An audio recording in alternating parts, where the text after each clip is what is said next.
سید الانبیاء الذی کان نبیا وآدم بین الطین والماء وعلی عبادہ الذین اصطفیٰ اما بعد فاعوذ باللہ من الشیطان الرجیم بسم اللہ الرحمن الرحیم عالم الغیب فلا یظہر علی غیبہ احدا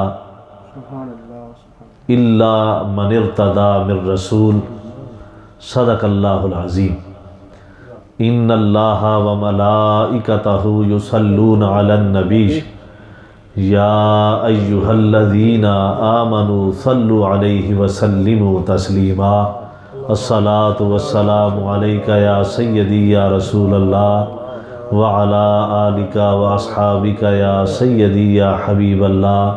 بلند آواز سے درود پاک پڑھیے سب۔ والصلاۃ والسلام علیک یا سیدی یا رسول اللہ وعلی آلک واصحابک یا سیدی یا حبیب اللہ۔ ہزاروں درود و ہزاروں سلام بارگاہ محمد علیہ الصلاۃ والسلام۔ اللہ رب العزت کا شکر ہے جس کی توفیق سے زندگی میں ایک مرتبہ پھر نماز جمعہ کے لیے مسجد میں حاضر ہونے کی سعادت نصیب ہوئی۔ دعا ہے اللہ رب العزت ہم سب کی حاضری کو اپنی بارگاہ میں قبول و منظور فرمائے۔ تمام تر تعریفیں اللہ رب العزت کے لیے ہیں جو خالق کائنات بھی ہے اور مالک کائنات بھی۔ لا تعداد مرتبہ ہدیہ درود و سلام آقا نامدار مدنی تاجدار حضور سیدنا احمد مجتبی محمد مصطفیٰ صلی اللہ علیہ وآلہ وسلم کی بارگاہ عرش پناہ میں پیش کرنے کے بعد دعا ہے اللہ رب العزت حق بیانی کی توفیق عطا فرمائے، مجھے اور آپ کو سن کر اس پر عمل کرنے کی توفیق عطا فرمائے۔ طیبہ اسلامک سینٹر کے امام و خطیب اور ڈائریکٹر حضرت علامہ قاری حافظ محمد یونس قادری صاحب دامت برکاتہ، آپ تشریف فرما ہیں۔ رات کے 9، 9:30، 10 بجے آپ نے مجھے حکم فرمایا، میں ورجینیا میں تھا تو اسی لمحہ میں نکلا تو یہاں پہ میں حاضر ہو گیا۔ اور ہمارے ملک پاکستان کے عالمی شہرت یافتہ ثنا خان جناب محترم حافظ محمد علی سہروردی صاحب آپ بھی تشریف لائے ہیں، اللہم زد فزد۔ تو حضرات محترم جو آیہ کریمہ میں نے تلاوت کی ہے یہ حاضری بھی انشاءاللہ پیش کریں گے، ہم سب مل کے ان کی ثنا خوانی سے محظوظ ہوں گے۔ اللہ رب العزت نے قرآن پاک میں جہاں پہ مختلف جگہ پہ اپنی شانیں بیان فرمائی ہیں ان میں سے ایک شان اللہ رب العزت نے اپنی یہ بیان فرمائی ہے عالم الغیب۔ اللہ رب العزت فرماتا ہے کہ وہ عالم الغیب ہے، غیب کا جاننے والا ہے۔ اللہ رب العزت غیب کا بولیے، غیب کا، یہ میں آپ کو اس لیے ساتھ بلاتا ہوں تاکہ بات یاد ہو جائے، پھر بندہ بھولتا نہیں ساتھ جب بولتا ہے۔ تو اللہ رب العزت فرماتا ہے عالم الغیب کہ میں غیب کا جاننے والا ہوں، میرے پاس غیب کا علم ہے۔ فلا یظہر علی غیبہ احدا، اور اللہ رب العزت فرماتا ہے کہ میں اپنے غیب کو کسی ایک کے اوپر بھی ظاہر نہیں کرتا۔ سمجھ آ رہی ہے آپ کو بات کی کہ غیب کا میں جاننے والا ہوں، غیب کا علم میرے پاس ہے، یہ اللہ رب العزت فرماتا ہے۔ اور ساتھ ہی یہ بھی فرما دیتا ہے کہ میں اپنے اس علم کو کسی ایک کے اوپر بھی ظاہر نہیں فرماتا۔ اب ہماری بد نصیبی اور بدبختی یہ ہے کہ قرآن حکیم کی ایک ہی سیدھی جو آیات اور سلسلہ چل رہا ہوتا ہے اس میں سے آدھی آیت اپنے مطلب کی نکال لی اور آیت کا اگلا حصہ چھوڑ دیا، اور آیت پاک کا یہ جو حصہ ہے یہ بیان کر کے عوام الناس کے ذہنوں کو گمراہ کیا جاتا ہے کہ دیکھیں جی اللہ رب العزت فرماتا ہے کہ عالم الغیب کہ میں غیب کا جاننے والا ہوں، فلا یظہر علی غیبہ احدا، اور اپنے غیب کے اوپر جو میرے پاس غیب کا علم ہے میں کسی ایک کے اوپر بھی ظاہر نہیں کرتا۔ دیکھیں جی اللہ تو کہہ رہا ہے کہ میرے پاس غیب کا علم ہے اور میں کسی ایک کے اوپر بھی ظاہر نہیں کرتا، تو اس اہمی وچ گل پائی ہے کہ نبی کول بھی علم غیب ہے، اللہ کے نبی بھی غیب جانتے ہیں، اولیاء اللہ کے پاس بھی غیب کا علم ہوتا ہے، یہ سارے جانتے ہیں۔ یہ آپ نے کہاں سے باتیں نکال لی ہیں؟ اللہ رب العزت تو فرماتا ہے کہ میں کسی ایک کے اوپر بھی غیب ظاہر نہیں کرتا۔ یہ آیت کریمہ کا آدھا حصہ ہے۔ آگے جو متصل ساتھ ہی اللہ رب العزت ارشاد فرماتا ہے اِلَّا مَنِ ارْتَضَىٰ مِن رَسُولٍ، لیکن رسولوں میں سے جس رسول پہ راضی ہو جائے اس کے اوپر اپنے غیب کو کھول کے بیان فرما دیتا ہے۔ یہ اللہ رب العزت نے قرآن حکیم میں ارشاد فرمایا کہ ہے تو غیب کا علم میرے پاس، غیب کا جاننے والا میں ہوں، اور میں اپنے اس علم کو کسی کے اوپر ظاہر نہیں کرتا۔ اِلَّا مَنِ ارْتَضَىٰ مِن رَسُولٍ، لیکن رسولوں میں سے جس رسول پہ میں راضی ہو جاؤں اس رسول کو غیب کا علم عطا فرما دیتا ہوں۔ اب حضرات توجہ فرمائیے، ایک اور آیہ کریمہ کا سہارا لیا جاتا ہے اور وہ بھی سطحی ترجمہ اس کا کر کے بات کو ختم کر دیا جاتا ہے۔ دیکھیں جی اللہ رب العزت نے قرآن پاک میں ارشاد فرمایا کہ اے میرے محبوب آپ کہہ دیجئے، اے میرے نبی آپ کہہ دیجئے، اگر میرے پاس غیب کا خزانہ ہوتا تو میں بہت سارے فائدے جمع کر لیتا۔ اور دوسری آیہ کریمہ تلاوت کہ اے میرے حبیب، اللہ رب العزت قرآن حکیم میں ارشاد فرماتا ہے کہ غیب کے خزانے کی جو کنجیاں ہیں، جو چابیاں ہیں، وہ صرف اللہ کے پاس ہیں۔ آپ کو بات کی سمجھ آ رہی ہے؟ اللہ رب العزت ارشاد فرماتا ہے کہ غیب کے خزانے کی جو چابیاں ہیں، جو کنجیاں ہیں، وہ صرف اللہ کے پاس ہیں۔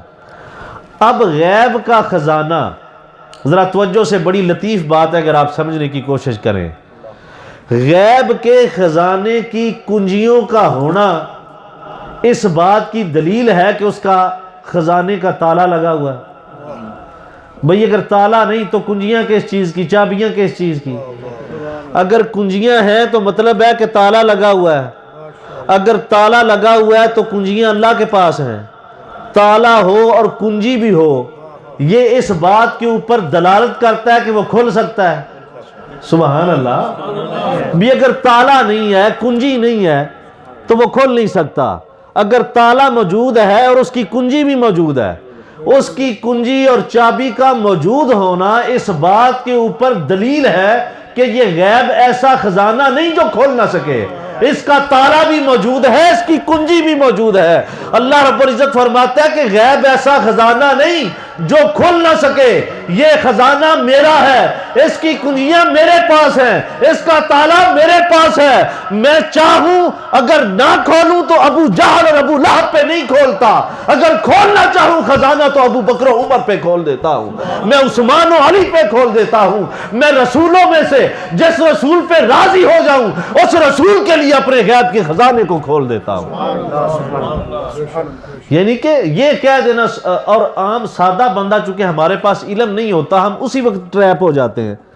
دیکھو جی اللہ تعالیٰ تو کہندا ہے کہ چابیاں تے میرے کول نے، خزانہ میرے کول ہے۔ بھئی آپ دیکھیں جب ایک خزانہ موجود ہے، اس کا تالا موجود ہے، اس کی چابی موجود ہے، اس کی چابی کا موجود ہونا اس بات کے اوپر دلیل ہے کہ غیب ایسا خزانہ ہے ہی نہیں جو کھول نہ سکے۔ اس کا تالا ہے، چابی اللہ کے پاس ہے، وہ کھولتا ہے۔ اِلَّا مَنِ ارْتَضَىٰ مِن رَسُولٍ، اللہ فرماتا ہے جس رسول پہ راضی ہوتا ہوں اس رسول کے اوپر غیب کے خزانے کو کھول کے بیان کر دیتا ہوں۔ اب دیکھیے سورہ یوسف کی طرف آ جائیے۔ سورہ یوسف اللہ رب العزت نے جب بیان فرمائی تو اللہ رب العزت نے اپنے پیارے حبیب علیہ السلام کو فرمایا ذالک انباء من الغیب، اے میرے حبیب یہ غیب کی خبریں ہیں، نوحیہ الیک، ہم تیری طرف ان کو وحی کر کے بیان فرما رہے ہیں۔ یہ غیب کی خبریں، حضرت یوسف علیہ السلام کا سارا واقعہ اللہ فرماتا ہے یہ غیب ہے، لیکن میرے حبیب تیرے اوپر ہم نے کھول کے رکھ دیا۔ اور ایک بات اور ذہن نشین رکھیں کہ غیب اللہ سے نہیں ہوتا۔ جب ہم رحمت عالم صلی اللہ علیہ وآلہ وسلم یا دوسرے انبیاء کے بارے میں غیب کی بات کرتے ہیں تو وہ غیب اللہ سے نہیں ہوتا، وہ غیب مخلوق سے ہوتا ہے۔ مخلوق اس علم سے واقف نہیں ہوتی جو اللہ نے اپنے نبی کو عطا کیا ہوتا ہے، اور وہ نبی اس علم کو کھول کھول کے مخلوق کے اوپر بیان فرما دیتا ہے۔ اب دیکھیے حضرت عیسیٰ علیہ السلام آپ کی قوم نے، اب دیکھیے کہ ان لوگوں کا عقیدہ دیکھیے، پہلی قوموں کا، ان کو پتا تھا کہ نبی ہوتا ہی وہ ہے جس کو اللہ رب العزت کمال عطا فرمائے، نبی ہوتا ہی وہ ہے جو دوسری امت سے ممتاز ہو، اس کے درمیان فرق ہو، عام شخص اور نبی برابر نہیں ہو سکتے۔ حضرت عیسیٰ علیہ السلام کی امت نے کہا کہ بھئی اگر آپ اللہ کے نبی ہیں تو اللہ کے نبی ہیں تو کمال کیا آپ کے پاس؟ ان کو پتا تھا جو صاحب کمال ہو وہ نبی ہوتا ہے، جو صاحب کمال، صاحب فضائل، صاحب شمائل نہیں ہے، جو صاحبان علم میں سے نہیں ہے، وہ اللہ کا نبی نہیں ہو سکتا۔ حضرت عیسیٰ علیہ السلام سے کہا کہ آپ بتائیں اللہ نے آپ کو کون سا کمال عطا فرمایا ہے؟ آئیے میں اللہ کا قرآن آپ کے سامنے بیان کرتا ہوں، کہہ دیجئے سبحان اللہ۔ حضرت عیسیٰ علیہ السلام آپ سے جب قوم نے کہا کہ اللہ نے آپ کو کیا کمال عطا فرمایا ہے، حضرت عیسیٰ علیہ السلام نے، قرآن حکیم نے اس کے اوپر دلالت عطا فرمائی، اور قرآن حکیم نے اعلان فرما دیا کہ اللہ کے نبی کو اللہ نے وہ کمالات عطا فرمائے ہیں، وہ کمالات عطا فرمائے ہیں جو امت کے اندر کسی دوسری شخص کو عطا نہیں فرمائے۔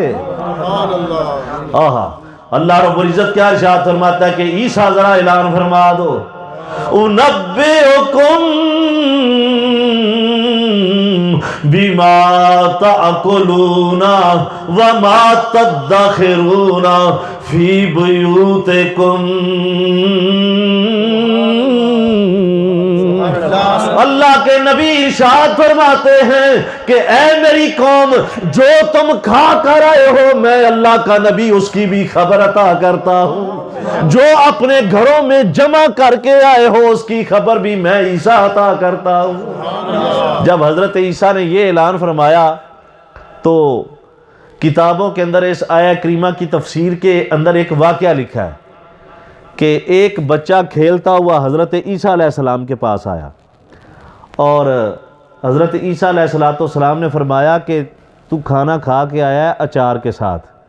وہ کہتا ہے جی اللہ کے نبی میں اچار کے ساتھ کھا کے آیا ہوں، لیکن تیری ماں نے تیرے ابے کے لیے گھر کے فلاں کمرے میں جو جگہ ہے نا وہاں پہ گوشت پکا کے رکھا ہوا ہے، اور اس کو چھپا کے رکھا ہوا ہے تیرے باپ کے لیے کہ تیرا باپ آئے گا تو وہ کھائے گا۔ باپ کے لیے گوشت چھپا کے رکھا ہے، تجھے اچار سے روٹی دی ہے۔ وہ بچہ دوڑتا ہوا گیا، جا کے اماں کو کہتے ہیں اماں جو گوشت پکا کے چھپا کے رکھا ہے بتا وہ کدھر ہے؟ مجھے اچار کے ساتھ کھانا دیا ہے اور تو نے گوشت بھی پکا کے رکھا ہے جو میرے ابو کے لیے ہے۔ ابا کہتی ہے مر جائے تینوں کنے جیسے ہے، میں تو چھپا کے رکھا ہوا تھا کہ تیرا باپ آئے گا تو کھائے گا۔ وہ بچہ کہتا ہے مجھے اللہ کے نبی عیسیٰ علیہ السلام نے خبر عطا کر دی کہ نبی ہوتا ہی وہ ہے جسے اللہ علم عطا فرما دیتا ہے، اور اللہ فرماتا ہے کہ یہ عالم الغیب، کہ میں غیب کا جاننے والا ہوں، فلا یظہر علی غیبہ احدا، میں اپنے غیب کو کسی ایک کے اوپر بھی ظاہر نہیں کرتا، الا من ارتضی من رسول، لیکن رسولوں میں سے جس رسول کے اوپر راضی ہوتا ہوں اسے غیب کا علم عطا فرما دیتا ہوں۔ اب دیکھیے علم غیب، حضرت عیسیٰ علیہ السلام کے بچپن کی طرف آ جائیے۔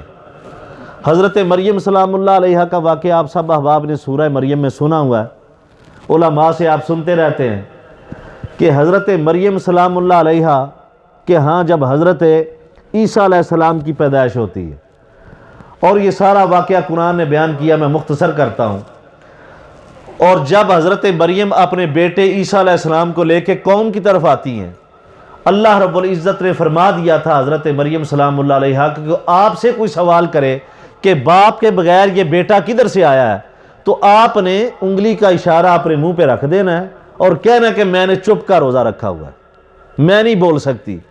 حضرت عیسیٰ علیہ السلام کو لے کے 2-3 دن کے بھی بچے ہیں حضرت عیسیٰ علیہ السلام، ذرا توجہ فرمائیے گا، قوم کی طرف حضرت مریم لے کے آتی ہیں، اور قوم نے کہنا شروع کر دیا کہ تیرا باپ تو بڑا نیک آدمی تھا، تو نے خاندان کے اوپر دھبا لگا دیا ہے، بغیر باپ کے یہ بیٹا تو نے پیدا کر لیا ہے، کدھر سے آیا ہے؟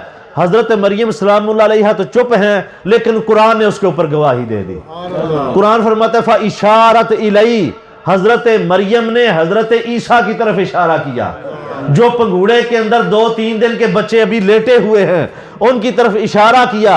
جب قوم نے تانا دیا نا، ذرا توجہ میری طرف کریں، حضرت عیسیٰ علیہ السلام عمر ابھی 2-3 دن کی ہے، آپ اپنے پنگوڑے سے اٹھ کے بیٹھتے ہیں، پنگوڑے سے، اور اٹھ کے بیٹھنے کا طریقہ آپ کو سٹائل بتاؤں حضرت عیسیٰ علیہ السلام کس طرح بیٹھے ہیں؟ ہاں سبحان اللہ، حضرت عیسیٰ علیہ السلام پنگوڑے سے اٹھے ہیں، آپ نے یہ اپنی ہتھیلی کے اوپر اپنا یہ اپنے رخسار رکھے ہیں، ایسے جیسے سیانہ بندہ ٹیک لگا کے بیٹھتا ہے نا، پنگوڑے کے اندر حضرت عیسیٰ علیہ السلام ایسے بیٹھے ہیں، ایسے ذرا دیکھیں، یہ علماء نے بیان فرمایا، ایسے بیٹھ کے بڑے سلجھے ہوئے طریقے سے حضرت عیسیٰ علیہ السلام نے اللہ کا قرآن صاحب کے سامنے پڑھنا شروع کر دیا۔ حضرت عیسیٰ علیہ السلام نے ارشاد فرمایا آتانی الکتاب،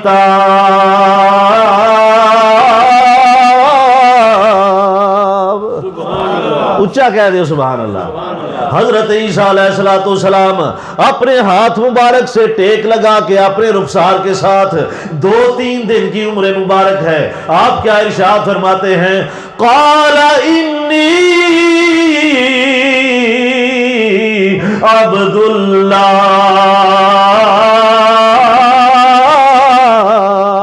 حضرت عیسیٰ ارشاد فرماتے ہیں میری ماں کے اوپر تہمت لگانے والوں سن لو، میں اللہ کا بندہ تمہارے پاس آیا ہوں۔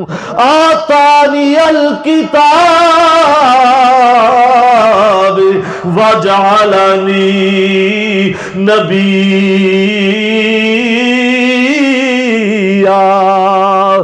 میرے اوپر اللہ کی کتاب نازل کی جائے گی اور میں اللہ کا نبی بن کے تمہارے پاس آیا ہوں۔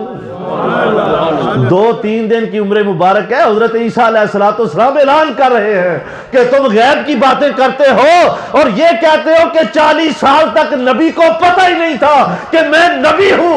میں پنگوڑے میں اعلان کر رہا ہوں کہ اللہ نے مجھے نبی بنا کے بھیجا ہے، اور میں پنگوڑے کے اندر اعلان کر رہا ہوں کہ اللہ رب العزت نے مجھے اللہ کا بندہ ہوں اور میرے اوپر کتاب نازل کی جائے گی، میں نبی بن کے آیا ہوں۔ میں پنگوڑے کے اندر اعلان کر رہا ہوں، اور وہ جو امام الانبیاء ہے جس کے پیچھے مسجد اقصی میں 1,24,000 نبی ہاتھ باندھ کے کھڑے ہیں، اس نبی کو کیسے پتہ نہیں کہ پیدا ہوتے ہی میں نبی بن کے آیا ہوں؟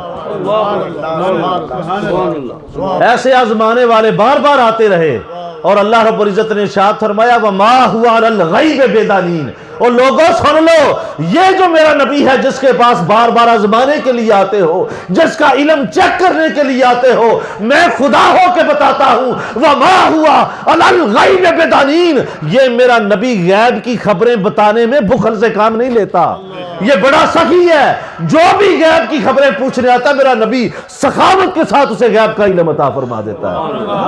اور اللہ فرماتا ہے کہ میں رسولوں میں سے جس رسول پہ خوش ہو جاتا ہوں، جس رسول کو میں چن لیتا ہوں، جس رسول سے راضی ہو جاتا ہوں، اس رسول کو پھر میں غیب کا علم بھی عطا فرما دیتا ہوں۔ ایک کافران دا بھی عقیدہ سی، یہ گل ذہن وچ رکھ لو، بڑی بدبختی ہے کہ اسی مسلمان ہو کے سوچنے ہیں، کافران دا بھی عقیدہ اسی نبی ہوندا ہی ہوے جد کول علم غیب ہوے۔ ابو جہل ایویں تے نہیں ہاتھ وچ کنکر لے کے آ گیا بھئی ابو جہل نالوں بڑا کافر بھی کوئی ہونا ہے؟ بولو تے صحیح، ابو جہل نالوں بڑا کوئی کافر ہونا ہے؟ پانی ہے تو دے، ابو جہل نالوں بڑا کافر کوئی نہیں، او دا بھی عقیدہ ہے کہ نبی ہوندا ہی ہوے جدے کول علم غیب ہوے۔ یہ بات ذہن نشین رکھیں۔ مٹھی بند کر کے نبی کریم صلی اللہ علیہ وآلہ وسلم کے پاس آیا، درود شریف پڑھنے ایک مرتبہ صلاۃ و سلام۔ نعرہ رسالت، نعرہ حیدری، علماء اہل سنت۔ اب ابو جہل کافروں کا سردار ہے، اور اس سے بڑا کافر روئے زمین کے اوپر کوئی نہیں۔ اس کا عقیدہ یہ ہے کہ نبی ہوتا ہی وہ ہے جس کے پاس علم غیب ہو۔ وہ ہاتھ میں کنکر لے کے مٹھی میں اللہ کے نبی کے پاس آتا ہے اور آ کے یہ کہتا ہے کہ اے محمد اگر مجھے یہ بتا دو کہ میرے مٹھی کے اندر کیا ہے تو میں تمہارا کلمہ پڑھ لوں گا۔ رحمت عالم صلی اللہ علیہ وآلہ وسلم نے فرمایا بدبختہ تیری نیت کا مجھے پتہ ہے، کلمہ تو نے پڑھنا کوئی نہیں، لیکن تیرے ہاتھ کے اندر جو چیز ہے میں بتاؤں تیری مٹھی کے اندر کیا ہے، یا وہ چیز بول کے خود بتائے کہ میں کون ہوں۔ ابو جہل کہتا ہے کہ اگر خود بتا دے تو ورال ورا ہے۔ کملی والے نے ابو جہل کی مٹھی کی طرف اشارہ کیا، پڑھ کے دیکھیے بخاری شریف، مسلم شریف، سیاستہ کی ساری کتابیں اٹھا کے دیکھ لیں۔ رحمت عالم صلی اللہ علیہ وآلہ وسلم نے ابو جہل کی مٹھی کی طرف اشارہ کیا، اس کی مٹھی میں موجود کنکروں نے مصطفیٰ کا کلمہ پڑھ کے حضور کی گواہی دے دی۔ کہہ دیجئے سبحان اللہ۔ اس کی آنکھ کھجوراں اگا جان دائے، اس کی آنکھ کھجوراں، پڑھو پڑھ لو، اس کی آنکھ کھجوراں اگا جان دائے، ون بولیانو بلا جا۔ ابو جہل ہاتھ وچ کنکر لے کے آیا، میرے کملی والے نے اشارہ کیتا ہے ون بولیانو بلا جان دائے، ون بولیانو ون بولیانو بلا جان دائے، ون بولیانو بلا جان دائے، او پتھران کلمہ پڑھا جان دا۔ میرے نبی دی نعت مل کے کہہ لو، او پتھران کلمہ پڑھا، او پتھران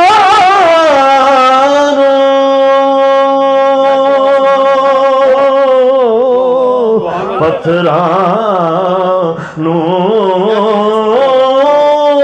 او پتھرانو او پتھرانو کلمہ پڑھا جان دائے، ون بولیانو۔ بے شمار واقعات نے آخری گل عرض کر کے اس تو پہلے ایک اور گل سننا، بڑی علمی گل ہے۔ ہمارے استاد محترم یہ فرمایا کرتے تھے کہ ان کے پاس ایک شخص آیا اور آ کے کہتا ہے کہ اللہ کے نبی کے پاس علم غیب نہیں تھا۔ توجہ ہے ذرا، سماعت فرمائیے حضرات، کہ اللہ کے نبی کے پاس علم غیب نہیں تھا۔ وہ فرماتے ہیں کہ تیری بات میں نے سن لی ہے، اب اس کے اوپر کوئی دلیل دے کہ نبی صلی اللہ علیہ وآلہ وسلم کے پاس علم غیب نہیں، تیرے پاس اس کی کیا دلیل ہے؟ وہ کہتا ہے جی میرے پاس دلیل ہے بخاری شریف کی حدیث پاک۔ جی کیا حدیث پاک ہے؟ بیان کریے۔ کہ اللہ کے نبی فرماتے ہیں کہ کل قیامت کا دن ہوگا، ایک شخص کھڑا ہوگا، فرشتے اسے پکڑ کے دوزخ کی طرف لے کے جا رہے ہوں گے۔ میں وہاں پہ فرشتوں سے کہوں گا کہ بھائی یہ تو میرا غلام ہے، اس نے میرا کلمہ پڑھا ہوا ہے، تم اس دوزخ کی طرف کیوں لے کے جا رہے ہو؟ تو وہ فرشتے کہیں گے اے اللہ کے نبی آپ کو پتہ نہیں کہ آپ کے بعد اس نے کیا کیا۔ تو پھر میں کہوں گا اچھا یہ بات ہے، تو چلے ٹھیک ہے پھر اس کو دوزخ میں لے جاؤ۔ وہ کہتا ہے جی بخاری شریف کی حدیث ہے کہ اب اگر اللہ کے نبی کو پتہ ہوتا تو فرشتے یہ تو نہ کہتے کہ آپ کو پتہ نہیں کہ آپ کے بعد اس نے کیا کیا ہے۔ جب فرشتوں نے بتایا تو پھر رسول اللہ کو پتہ چلا، تو جب پتہ چلا تو آپ نے فرمایا اچھا میرے بعد اس نے یہ اعمال برے کیے ہیں اس لیے اسے دوزخ میں لے جاؤ۔ ثابت ہوا کہ آپ کے پاس علم غیب نہیں۔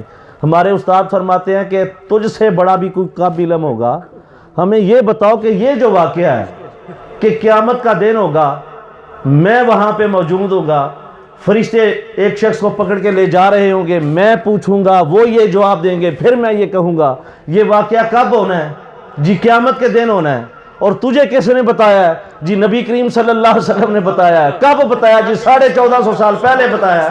بس 1450 سال پہلے اللہ کے نبی تجھے بتا رہے ہیں کہ کل قیامت کا دن ہوگا، میں وہاں پہ موجود ہوں گا، فرشتوں سے پوچھوں گا، فرشتے یہ کہیں گے، میں یہ جواب دوں گا۔ قیامت کے دن کا واقعہ 1450 سال پہلے تجھے بتا رہے ہیں، پھر بھی کہہ رہے ہیں کہ علم غیب نہیں ہے۔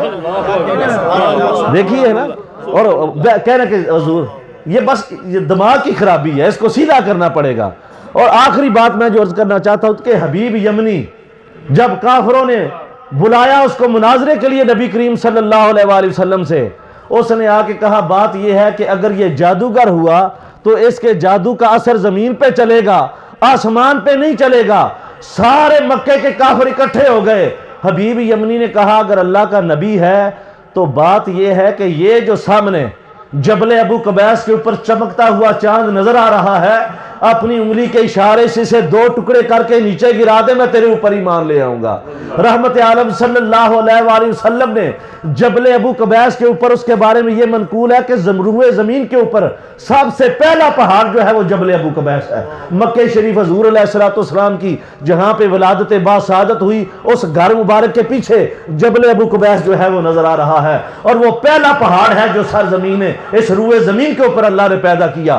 اس کے اوپر کھڑے ہو کے رحمت عالم صلی اللہ علیہ وآلہ وسلم نے انگلی کا اشارہ کیا، چاند کا آدھا حصہ جبل ابو قبیس کے دائیں طرف گرتا ہے، آدھا حصہ بائیں طرف گرتا ہے۔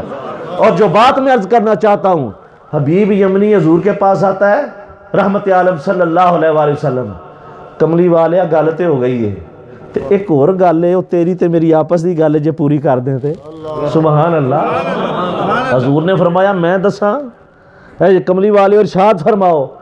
آپ نے فرمایا جا، یمن کے اندر تیری بیٹی ہے جڑی چل نہیں سکتی، فالج زدہ ہے، بول نہیں سکتی، سن نہیں سکتی، جا، مصطفیٰ نے اعلان کر دیتا، اللہ نے انہوں شفا عطا فرما دی۔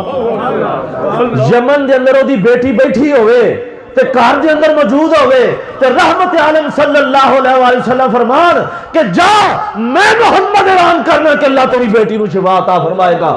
دوڑیا کہ میں وینا میں پہنا پڑھنا کہ مصطفیٰ دی دعا پہنا پڑھ دیئے۔ اپنے کار دے کول پہنچیا، جا کے دروازہ کھٹکھٹایا، اگوں آواز آئی ابو جی ٹھہرو، میں آ کے دروازہ کھول لیا۔ جڑی تھی چل نہیں سکتی، سن نہیں سکتی، بول نہیں سکتی، انہیں آ کے دروازہ کھولیا۔ حبیب یمنی اندر بولیا، آ کے وینا کہ خوشبوئیں بڑی آئیاں نے۔ کچھ دیتی ہے کی گل ہے؟ انہیں آخیا جس کملی والے دا کلمہ پڑھ کے آیا ہے انہیں پہلا آ کے مینوں بھی کلمہ پڑھا دیتا ہے۔ حبیب یمنی نو دی بیٹی کی آندی ہے کہ کون میرے کول آیا ہے؟ جڑا میرے کول آیا میں تینوں دس دینا، مدینہ طیبہ وچ رہن والا، مدینہ طیبہ وچ رہن والا، مدینہ طیبہ وچ رہن والا، تے شان دی کیے خدا دے عرش تے جا بین والا۔